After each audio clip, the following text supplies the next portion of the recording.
ಇಲ್ಲಿಯವರೆಗೆ ಸನ್ಮಾನ ಕಾರ್ಯ ನಡೆಸಿಕೊಟ್ಟಂಥ ನಮ್ಮ ಸಭೆಯ ಕಾರ್ಯದರ್ಶಿಯವರಿಗೆ ನಾನು ವಂದನೆ ಸಲ್ಲಿಸ್ತೇನೆ. ಈ ಸಮಯದಲ್ಲಿ ನನಗೆ ಬಹಳ ಸಂತೋಷ ಆಗ್ತದೆ, ಯಾಕಂದರೆ ನಮ್ಮ ಮಧ್ಯದಲ್ಲಿ ನಮ್ಮ ಸಭೆಯಲ್ಲಿ ಅನೇಕ ಅಂಥ ವ್ಯಕ್ತಿಗಳಿದ್ದಾರೆ. ಬಿಹೈಂಡ್ ದ ಸ್ಕ್ರೀನ್ ಅಥವಾ ಪರದೆ ಹಿಂದೆ ನಿಂತ್ಕೊಂಡು, ಹಳ್ಳಿ ಭಾಷೆಗೆ ಹೇಳ್ಬೇಕಂದ್ರೆ ತಪ್ಪಲಾಗಿನ ಕುಂಬಳಕಾಯಿ ಅಂತಾರೆ, ಅದಕ್ಕೆ ಕಾಣಿಸೋದಿಲ್ಲ. So there are so many such good people. ಅವರು ಒಳ್ಳೆಯ ಕಾರ್ಯಗಳನ್ನು ಮಾಡ್ತಾರೆ, ಯಾವತ್ತೂ ಲೈಮ್ ಲೈಟಲ್ಲಿ ಬರಲಿಕ್ಕೆ ಇಷ್ಟಪಡೋದಿಲ್ಲ. That is true leadership or true talented work. ನನಗೆ ಭಾಳ ಸಂತೋಷ ಆಯಿತು ಅವರಿಗೆ ಅವಾರ್ಡ್ ಸಿಕ್ಕಾಗ. ನಾನು ಹೇಳಿದೆ, ಇಂಥ ಒಂದು ಪುರಸ್ಕಾರ ಮಾಡಬೇಕು ಸಭೆಯಲ್ಲಿ, ಯಾಕಂದರೆ ನಮ್ಮ ಸಭೆ ಅದನ್ನು ನೋಡಬೇಕು.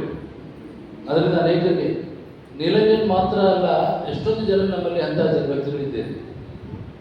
What best you can contribute to the church.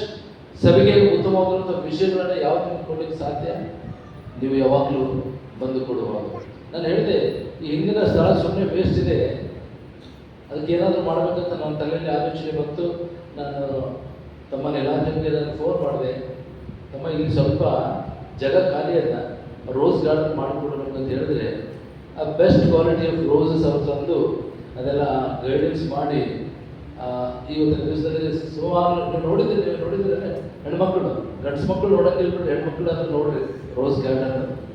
ಆಮೇಲೆ ಅದನ್ನು ಮಾಡಿ ಇವತ್ತಿನ ದಿವಸದಲ್ಲಿ ಸುಂದರವಾದಂಥ ಒಂದು ರೋಸ್ ಗಾರ್ಡನ್ ಆಗಿದೆ.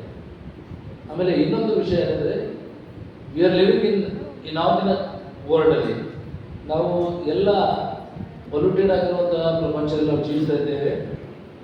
ಅಂಥದ್ರಲ್ಲಿ